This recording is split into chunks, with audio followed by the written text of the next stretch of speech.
What's poppin', yo? Welcome back to another YouTube video, and today we're taking a look at 7 Deadly Sins, The Four Nights of the Apocalypse Season 2. We took a look at Season 1 a couple of, last year, I do believe, a while ago, when we took a look at Season 1. But now we're taking a look at Season 2, continuing that story on, unlike the first season, which was split into 2 parts of 12.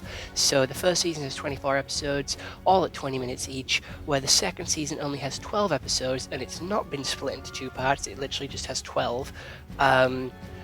And that one is, 20 minutes each as well, so you can easily watch it in like 4 or 5 hours like I did. I watched it all in one go, and I don't like Netflix's new way of doing stuff where they introduce the first part of the season, then they have the second part of the season. They're doing it with Sakamoto Days, doing it with Sandman, doing it with Stranger Things, did it with Squid Game as well, because I don't class Season 3 as Season 3, I class it as Season 2 Part 2, because there was no reason to make it a second season. So we've already talked about what Google has to say, so we're going to go straight into the story.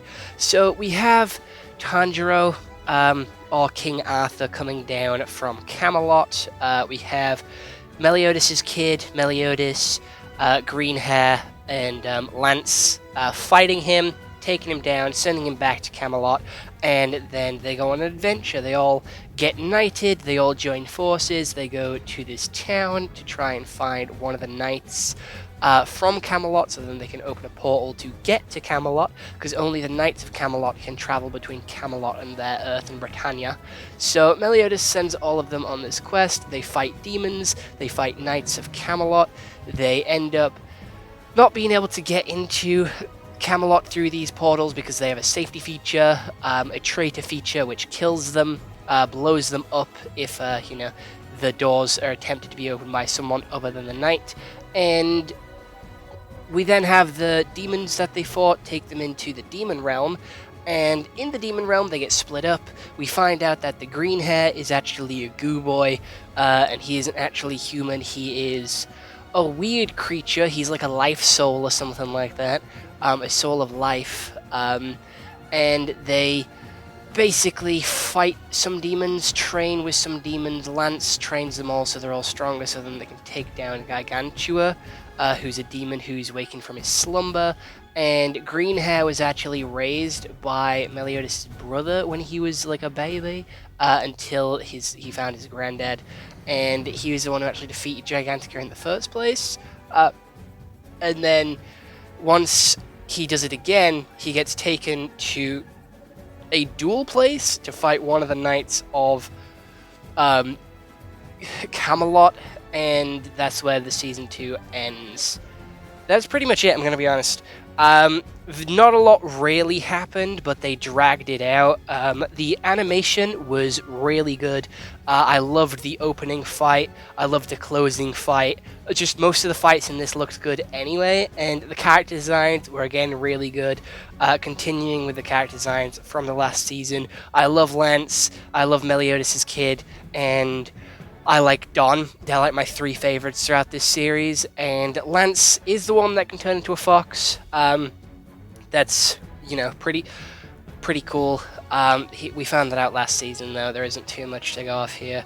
They don't really do much. I'm going to be honest, there's not really much character development. There's a lot of love triangles going on with...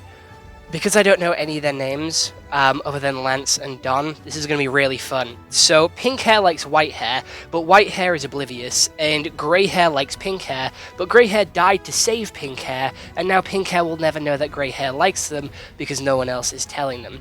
Blue hair likes green hair, but green hair is oblivious, and brown hair also likes green hair. Purple hair, Bon, likes fucking any girl that moves, I'm going to be honest. And then we have, purple hair kinda liking white hair as well, but I'm not too sure if he does or he doesn't. I'm not sure if it's like a honor thing where he just likes him a lot because of what he does and what he stands for, or if he actually has a crush on him. But there is a lot of love stuff going on, and that's really how we get drama from the characters. Other than that, there's no real character drama. They're all having to push their limits, surpass their limits, go plus ultra to train and do better. which we see from them. We have Blue Hair getting a new power where apparently it's hard to explain. That was one of the things she said, that her power is hard to grasp and hard to understand. No, it's not. If you lie, the pressure is put on you. More you lie, more pressure is applied until you pass out. Guess what? Lies can only be spoken to Blue Hair for the power to activate, and if you tell the truth, the pressure goes away. That is the fucking most simplest power and the most simplest fucking premise going, so I don't get why she said it was confusing or hard to get her head round. It's very fucking simple. It's very fucking simple. And I worked it out before she did, because why I worked it out within the first fucking 2 seconds. Within the first lie that fucking brown hair told, I worked out her power. It's not a hard power to work out, I'm gonna be honest. It's not a hard power to grasp. She said that it's gonna be hard to use as well. In a fighting situation, abso-fucking-lutely. In a fucking interrogation, no, it is gonna be goated for an interrogation. But for fighting, yeah, it's not gonna be that useful, because there's not a lot of talking in fighting unless you're gonna implement the Naruto talk no jutsu. But yeah, the fight at the start was pretty cool. I watched it in dub, so it was really interesting to see all these voices come back. And like the voice of Zenitsu is actually Lance, which I quite like, but he's doing his solo leveling voice, so it's really deep and really, really good. Then we have like Ash playing Meliodas' kid, which I quite like and always amuses me because it's fucking Ash Ketchum from Pokemon.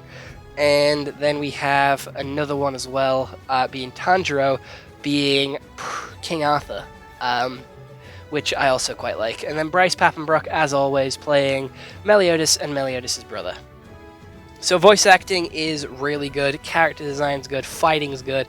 It did actually get me to cry when Grey Hair died, I'm gonna be honest. They didn't do the like normal like, oh, this is my backstory, so I'm gonna die now. They gave us the backstory as he was dying, which I liked because it added a lot more emotion and it wasn't as expected. Because in Squid Game, even they do it in Squid Game, they were talking about someone's backstory and I'm like, right, you've just signed your own death there. You're not making it through this game. And I was correct. When they talk about people's backstories, that normally tries to build a connection up so then you can care about them, so then they can kill them off and get a more gut-wrenching, heartstring-tugging reaction. Lance is also... I thought Lance was a pedophile at one point, I'm going to be honest, throughout this anime, because his girlfriend, in quotation marks, is a small child. Small child with red hair, right? Apparently, Lance is only 15, 16 in this anime.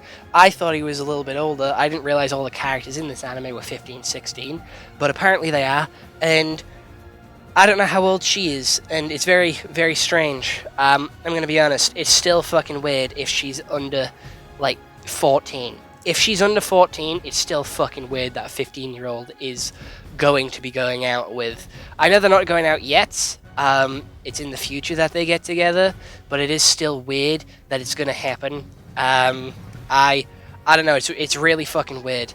It was a really awkward moment in the anime where she's talking about how much she loves him and how much they're going to do in the future, but like I don't know the age difference between these two, I'm going to be honest, and I pray that it is nothing more than a year. As long as it's not more than a year, that's a-okay in my book. But yeah, the fights were sick, Demon Realm was cool, good fan service, getting King, Bon, and other characters to show up from the actual Seven Deadly Sins. They didn't get speaking lines, but they were referenced and spoke about, which again is good fan service, showing that those characters still exist. And if this does get a season 3, I definitely think they will show up to, reprise their roles and, just help our new Seven Deadly Sins cast of characters go through to Camelot and stop Tanjiro from destroying everything. Other than that, I don't really have much else to say, because, again, the pacing was fucking terrible, where it was 12 episodes, not a lot fucking happened. They went to a village, fought demons, they got attacked to start with and got knighted, and then they went to the demon realm and had a scrap. That's literally all that happened. There was 3 plot points, maybe 4 if you count the training, but I don't, because the training is boring. So there's 4 plot points, again, like, literally 12 episodes, 3 episodes on each. That was it. That's all we got, and it was really boring. It was really slow. and I just didn't enjoy it. It was dragging on towards the end, and they were proper dragging it out as well, like making sure they got every last drop out of you.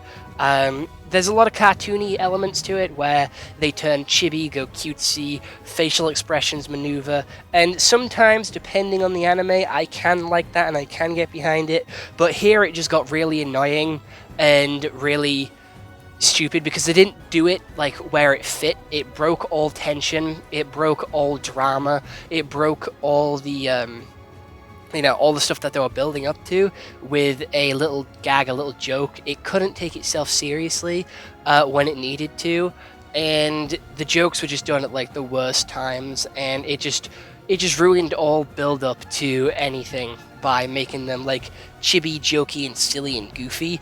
And again, like I don't mind it in some animes, like they can balance it really well and they can make it fit into the anime without taking away from the main story and like the seriousness of it. I'm not saying all anime has to be serious, I'm just saying some points do need a little bit more of a serious tone to them, and this anime just can't balance that. This anime just can't get that right. And it is upsetting. There is no figures for this anime, so there'll probably be LEGO customs coming on the channel very soon, because there is a couple of characters that I do want to make, aka Lance and also Meliodas' kid, I forget his name, white hair.